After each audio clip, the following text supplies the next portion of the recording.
Hello, कैसे हैं आप लोग बताइए? उम्मीद करती हूँ सब लोग स्वस्थ होंगे, अच्छे होंगे और अपना ख़्याल रख रहे होंगे। आज 2 क्वेश्चन हैं, 2 प्रकार का क्वेश्चन है, उसकी जानकारी हम लोग लेते हैं। एक है बीटा ब्लॉकर, ठीक है? एक है बेसोडाइलेटर। देखिए, ये 2 प्रकार की दवाएँ हैं। फिर से मैं बोल रही हूँ कि ये आपके जब न्यूट्रिशन साइंस के चैप्टर्स पढ़ते हैं, पढ़ाए जाते हैं, उसमें ये सारी चीज़ें काम आती हैं। बीपी की दवा कौन-सी होती है, बीपी के जो चेक करने की मशीन को क्या बोलते हैं, ये सारी चीज़ों का आपको क्वेश्चन का आंसर देना पड़ता है। या जो है आपको जो है कोई अंग शिथिल पड़ जाते हैं, झुन्नम पड़ जाते हैं, इससे झुनझुनाहट होती है, ठीक है? टाँच पकड़ने लगते हैं, तो इन सब में क्या उपयोग होता है, क्या किया जाता है, ये सारे क्वेश्चंस आते हैं। 90% लोग जो होते हैं वो नेट का एग्ज़ाम जो देते हैं वो ये सारी चीज़ों को जानने की कोशिश करते हैं, साथ ही जानते भी हैं। जिसको एग्ज़ाम क्लियर करना है उसको ये सब जानना भी पड़ता है। तो चलिए सबसे पहले समझते हैं बीटा ब्लॉगर क्या होता है, बीटा ब्लॉकर क्या होता है, गर नहीं कर। बीटा ब्लॉकर क्या होता है, ठीक है? बीटा ब्लॉकर क्या होता है, बीटा ब्लॉकर के बारे में संक्षिप्त जानकारी जानिए।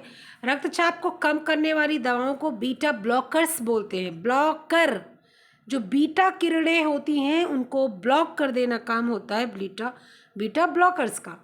इनका इस्तेमाल हृदय की अनियमित धड़कन, सीने में दर्द, हार्ट अटैक, माइग्रेन जैसी स्थितियों में किया जाता है। जो बीटा ब्लॉकर, ये जो आप दवा की जो है स्ट्रक्चर को देख रहे हैं, यहाँ पर हृदय हार्ट की स्ट्रक्चर को देख रहे हैं, इसके ऊपर इन दवाओं का असर होता है। ये जो हार्ट अटैक, माइग्रेन जैसी स्थितियाँ होती हैं, इसमें मदद करता है कम करने के लिए।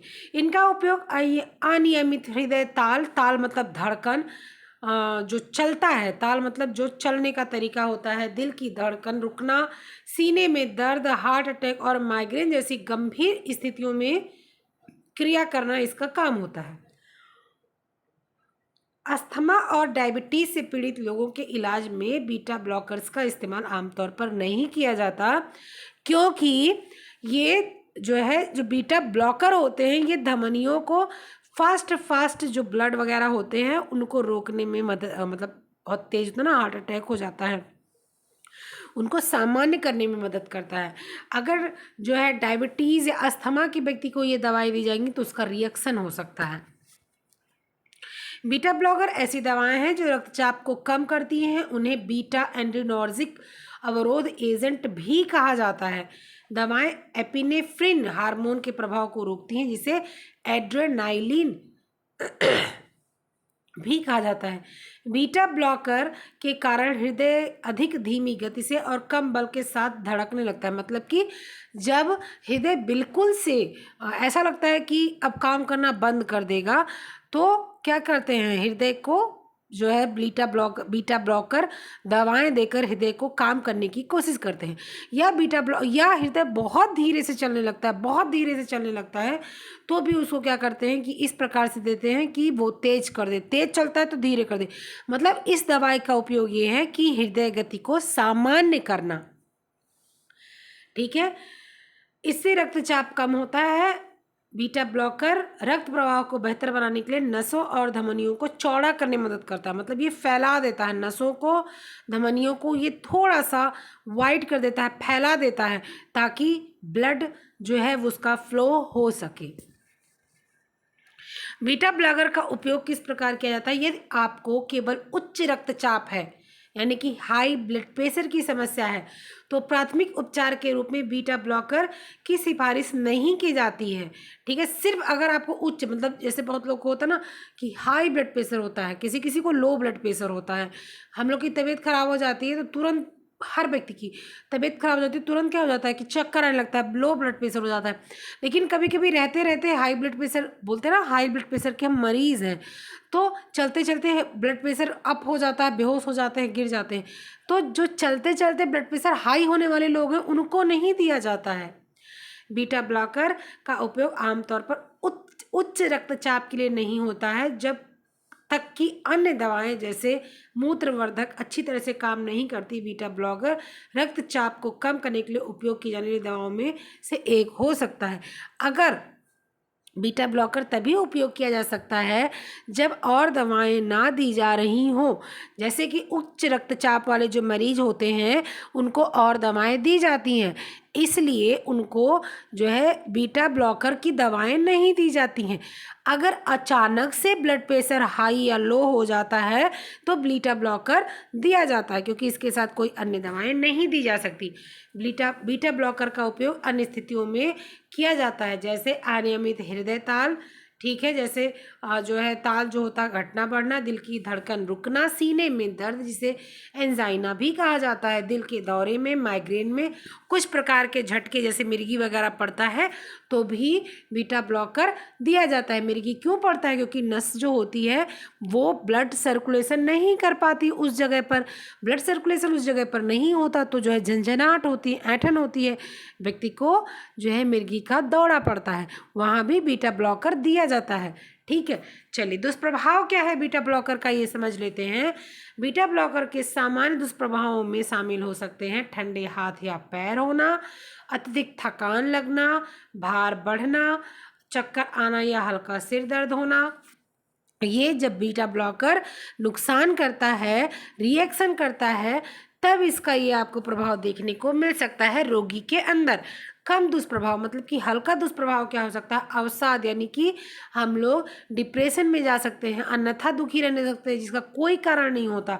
सांस लेने में कठिनाई, सांस फूलने लग सकती है, सांस लेने में थोड़ा सा मुश्किल महसूस होने लग सकता है, और नींद ना आना मतलब कि आपको नींद की समस्या होने लग जाती है कि नींद आपको नहीं आएगी, आप सोएंगे तो, लेटेंगे तो, लेकिन सोएंगे नहीं।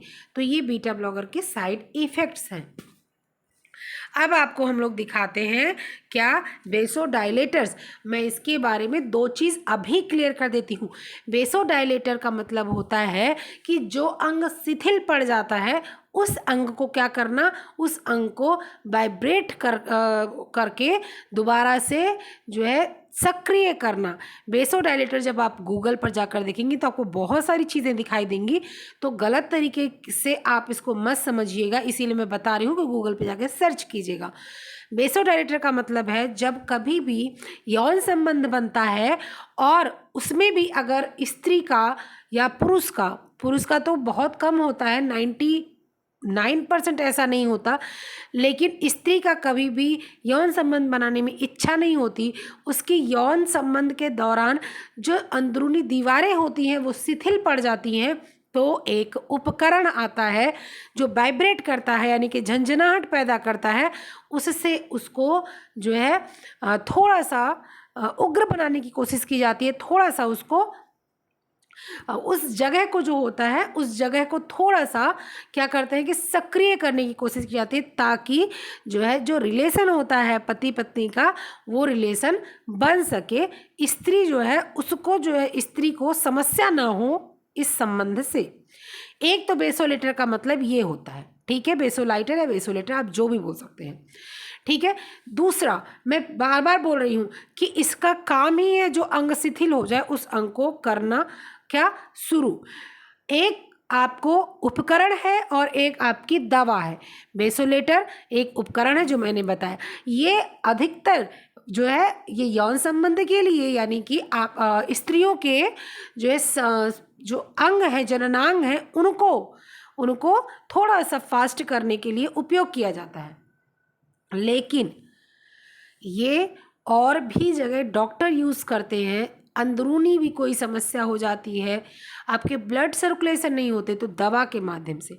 ये दवा क्या करता है, जब शरीर के अंदर जाता है तो वहाँ पर झंझनाहट पैदा करता है और उस जगह की जो है जो नसें हैं, जो सब कुछ है, उनको खोलने का प्रयत्न करता है। ठीक है, दोनों समझ गए, एक उपकरण समझ गए, एक दवा समझ गए। आ जाइए दवा के बारे में जानकारी लेते हैं। वेसोलाइटर्स ऐसी दवाएं हैं जो रक्त वाहिकाओं को खोलती हैं, जिन्हें डायलेट भी कहा जाता है। वेसोडाइलेटर धमनियों, नसों की दीवारों और मांसपेशियों को प्रभावित करती हैं। ये मांसपेशियों को कसने और दीवारों को सिकोड़ने का काम करती हैं। ये रक्त वाहिकाओं के माध्यम से अधिक आसानी से प्रभावित होता है। हृदय को उतनी जोर से पंप करने की जरूरत नहीं होती, इससे रक्तचाप कम हो जाता है। ठीक है, ये दवा की बात कर रहा है। ठीक है, वेसोडायलेटर के उपयोग क्या होते हैं? वेसोडायलेटर्स को कई स्थितियों और लक्षणों में को रोकने का इलाज करने के लिए किया जाता है। उच्च रक्तचाप, गर्भावस्था या प्रसव के दौरान उच्च रक्तचाप, दिल की धड़कन रुकना। उच्च रक्तचाप जो फेफड़ों में धमनियों को प्रभावित करता है उसे फुफ्फुसीय उच्च रक्तचाप कहा जाता है। वेसोडायलेटर के क्या आपको जो है दुष्प्रभाव देखने को मिलते हैं? उपकरण के दुष्प्रभाव देखने को क्या मिलते हैं? मैं फिर से बोल देती हूँ यहाँ पर, क्योंकि मैं दोनों चीज़ लेकर चल रही हूँ। उपकरण के दुष्प्रभाव ये पड़ते हैं कि अन्यथा उपयोग नहीं करना चाहिए। अगर स्त्री संपूर्ण रूप से ठीक है तो वहाँ उपयोग करने का कोई मतलब नहीं है, वरना आदत लग सकती है। वो स्वस्थ है फिर भी उसकी आदत लग सकती है। तो ये दुष्प्रभाव पहला।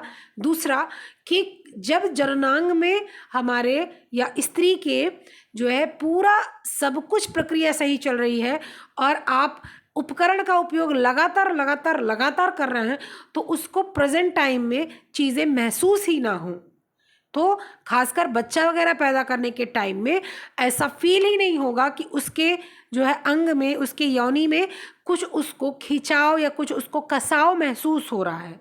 तो ये अधिक से अधिक ज़्यादा जो है उपकरण यूज करने का नुकसान है। दूसरा, दवाओं का क्या नुकसान है? तेजी से दिल धड़केगा, फड़फड़ाहट, तेज धड़कन के से दिल की धड़कन होना, जिसे धड़कन भी कहा जा सकता है। शरीर में तरल पदार्थ के निर्माण के कारण होने वाली सूजन, जिसे एडीमा कहा जा सकता है। जब बहुत ज़्यादा झंझनाहट होगी तो तरल पदार्थ ज़्यादा ही स्रावित होगा, चाहे वो दिल की धड़कन का हो, चाहे वो नसों का हो, चाहे वो कहीं का भी हो। जी मिचलाना, उल्टी करना, सर दर्द होना, बालों का अत्यधिक बढ़ना।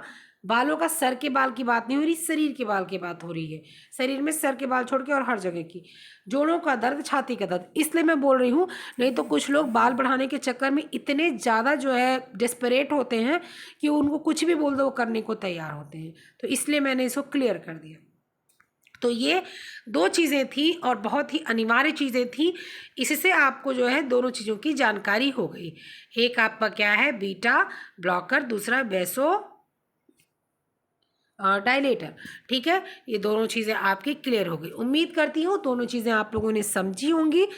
एक चीज़ आपके हृदय गति को संभालने के लिए उपयोग होती है, दूसरी चीज़ आपकी क्या होती है? हृदय गति को संभालता है, दूसरा नलिकाओं को फैलाता है, और आपका वेसोडायलेटर क्या करता है? झंझनाहट पैदा करता है। दूसरा, आपके जो ब्लड प्रेशर होते हैं उनको सामान्य रखने की वो भी कोशिश करता है। ये सारी चीज़ें आपको समझ में आई होंगी। ठीक है, फिर मिलते हैं नेक्स्ट वीडियो में। कोई भी समस्या हो, कोई भी क्वेश्चन हो तो बिल्कुल आप ग्रुप पे डाल सकते हैं। पर्सनल नंबर भी पे ही डाल सकते हैं आप लोग। कोई प्रॉब्लम नहीं है कि ग्रुप में मैं ऐड नहीं हूँ या ग्रुप से मैं एग्ज़िट हो गई हूँ तो मैं क्या करूँ। कोई बात नहीं, आप पर्सनल नंबर पे भी, आपको व्हाट्सएप सबके पास है जो मेरे साथ ऐड है वो डाल सकता है, मैं उसको देख लूँगी। लेकिन सबका नहीं, जो पुराने लोग हैं उनका।